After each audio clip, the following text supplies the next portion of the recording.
네, 시선 집중의 대미를 장식하는 빅컨 뉴스 시간입니다. 이정훈 작가 모셨습니다. 어서 오세요. 안녕하세요. 자, 오늘은 어떤 이야기인가요? 네, 오늘은 오디오로 시작해 보겠습니다. 준비한 오디오부터 같이 들어보시죠.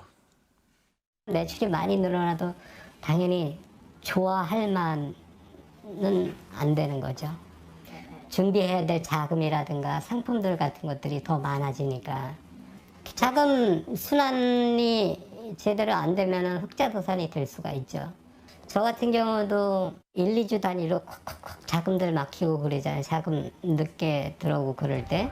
뭐 1월 달에 나간 금액을 100%다 받으려면 3월까지 기다려야 되거든요. 그러면은 저희는 3월 달까지 버티려면 저희가 쿠팡 매출이 1억이 나왔을 때는 2억을 가지고 있어야 되고 매출이 늘어나면 늘어날수록 계속 한 달씩 돈이 물려 있는 거죠.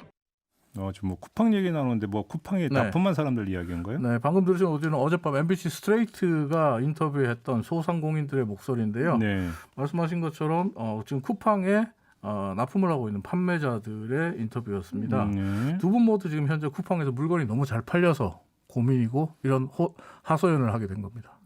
근데 지금 말하는 걸 들어보니까 꼭 행복한 고민은 아닌데 흑자도산 이야기가 지금 나온 네. 거잖아요. 그러니까 보통 물건이 잘 팔리면 판매업자들은 좋아야 되잖아요. 소상공인들 입장에서 물건이 잘 팔리는 게 좋은 거잖아요. 그렇죠. 근데 쿠팡에는 쿠팡만의 독특한 정산 제도가 있는데 그러니까 결제를 어떻게 준다는 거예요? 50일 뒤에.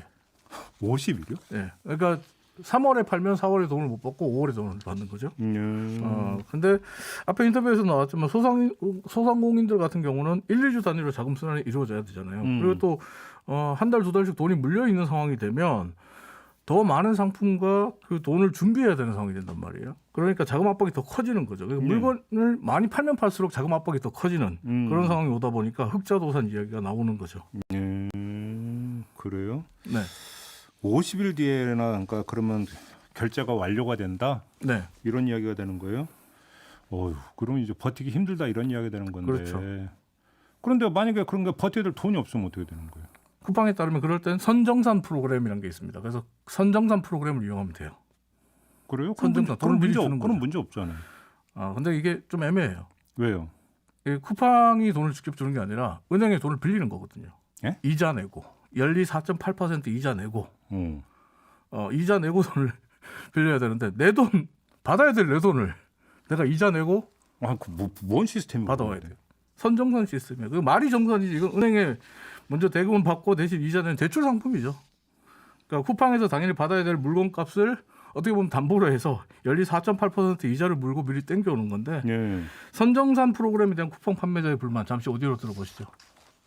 굉장히 불합리하죠. 내 돈 받는 건데 왜 얘네들한테 돈까지 줘가면서 내가 받아야 하는 형태인 건가? 내가 왜 이렇게까지 해가면서 받아야 되나? 진짜 화가 나죠. 그러니까 당연히 화나죠. 이렇게 되면. 예. 근데 화가 나는데요. 네. 문제는 이마저도 받기가 쉽지가 않아요. 음. 쿠팡이 지금 물건 팔고 있는 소상공인들이 워낙 많고 또 자금 사정이 빠듯한 소상공인 역시 많다 보니까 예. 이게 또 게다가 이 선정산 프로그램을 이용하려면 몇 월 며칠 몇 시 이렇게 딱 그 오픈 날짜가 정해져 있어요. 그러면 그 시간에 맞춰서 대학교 수강 신청하듯이 아니면 아이돌 콘서트 그 표 인터넷 구매하듯이 전 직원이 이날은 마우스 붙잡고 강클한답니다. 그래도 못 받는데요.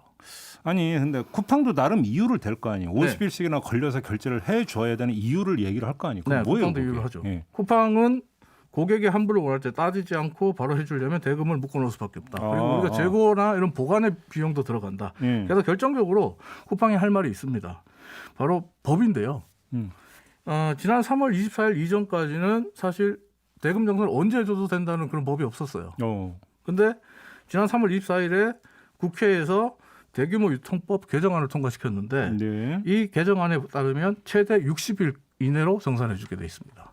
쿠팡은 50일에 해주잖아요. 그럼 10일 단축했다. 그렇죠. 예. 쿠팡 입장에서 보면 야 우리 법이 정한 것보다 더 빨리 주는데 뭐가 문제냐. 아니 그러면 이것을 따지면 다른 인터넷 쇼핑몰도 있을 거 아니에요. 네. 거기는 결제를 얼마나 해주는데? 다른 데는 요즘 쿠팡 때문인지 더 당기고 있어요. 정산 기간을 당겨주고 있어요. 그래요? 줄여주고 있거든요. 그래서 더 빨리 정산해주는 그런 시스템인데 네. 이게 이제 쿠팡으로서는 약점이 될 수 있어요. 쿠팡은 지금 우리가 법을 어기는 것도 아닌데 뭐가 문제냐라고 큰 소리 치지만 판매자들 입장에서는 네. 50일짜리 쿠팡에 들어갈 거냐 아니면 10일 이내인 다른 곳으로 갈 거냐 네. 판단하게 되거든요. 지금 미국의 최대 상거래 업체이자 쿠팡의 롤모델이라고 하는 아마존이 흔들리는 것도 이 이유 때문이거든요. 그래요? 쿠팡에서는 어떤 내용을 내놓을지 사실 시장이 법은 사실 쿠팡을 규제할 수 없습니다. 근데 시장이 쿠팡의 행동을 바꿀 수 있을지 주목되고 있는 상황이고 누리꾼의 말로 마무리를 하겠습니다.